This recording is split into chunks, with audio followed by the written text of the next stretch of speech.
નમસ્કાર દોસ્તો, મારું નામ છે હાર્દિક સિંગોડ. હાલ અત્યારે અમે સંઘ પ્રદેશ દીવમાં છીએ. આ એરપોર્ટ નાગવાનો રોડ છે ને ડાયનોસોર પાર્ક આવેલું છે તેની સામે જ જોઈ રહ્યા છો કે અહીંયા ગમખ્વાર અકસ્માત સર્જાયો છે. બંને કાર વચ્ચે અકસ્માત થયો હતો. જ્યારે આ સિયારા કાર છે તે અહીંયા ડાયનોસોર પાર્કની બહાર આવી રહી હતી ત્યારે એક્ઝેક્ટ આ જે ડિઝાયર કાર છે તે પણ નાગવા એરપોર્ટ છે તે તરફ જઈ રહી હતી. તે દરમિયાન અકસ્માત સર્જાયો છે. અકસ્માત કેટલી ગતિએ થયો હશે કે જોઈ રહ્યા છો કે આજનો કારનો જે મોરો છે તે પણ સાવ ભૂકો થઈ ગયો છે. બાજુમાં જે બીજી કાર છે તેમાં પણ તમે જોઈ રહ્યા છો કે તેમના જે કાંસો છે સકસૂર થઈ ગયા છે.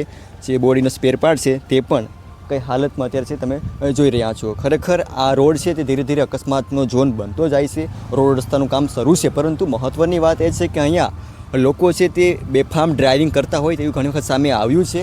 કારણ કે આ રોડ એવો છે કે જ્યાં વારંવાર અકસ્માત સર્જાયો છે, પરંતુ જે અકસ્માત સર્જાયો છે તેમાં કોઈને જાનહાનિ થઈ નથી. દરેકને ગંભીર ઇજાઓ પહોંચી છે. ત્યારબાદ તેઓને દીવની જે સરકારી હોસ્પિટલ છે ત્યાં તેમને ખસેડવામાં આવે છે. પરંતુ મહત્ત્વની વાત, અકસ્માત નિવારવા માટે તંત્ર શું પગલાં ભરી શકે તે અત્યારે ચર્ચાનો વિષય છે. કારણ કે વારંવાર જો આવા અકસ્માત થતા રહે અને જો કોઈ અઘટિત ઘટના ઘટે તો તેની જવાબદારી કોની, સૌથી મોટો પ્રશ્ન છે.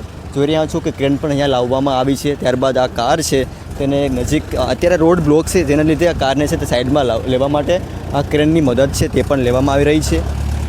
જોઈ રહ્યા છો કે સંપૂર્ણ જે વિભાગ છે જે અકસ્માત થયો હતો ત્યારબાદ રોડ છે તે બ્લોક થયો હતો. પોલીસ પણ પહોંચી હતી અને ત્યારબાદ તમામ જે કાર્યવાહી છે તે તમામ કરવામાં આવી હતી.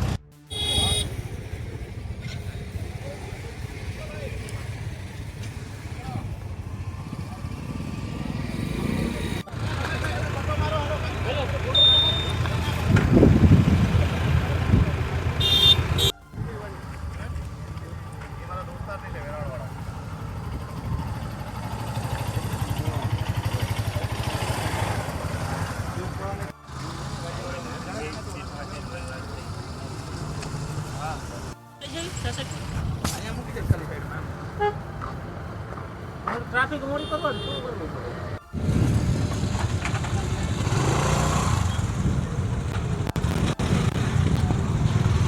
બરાબર, બરાબર.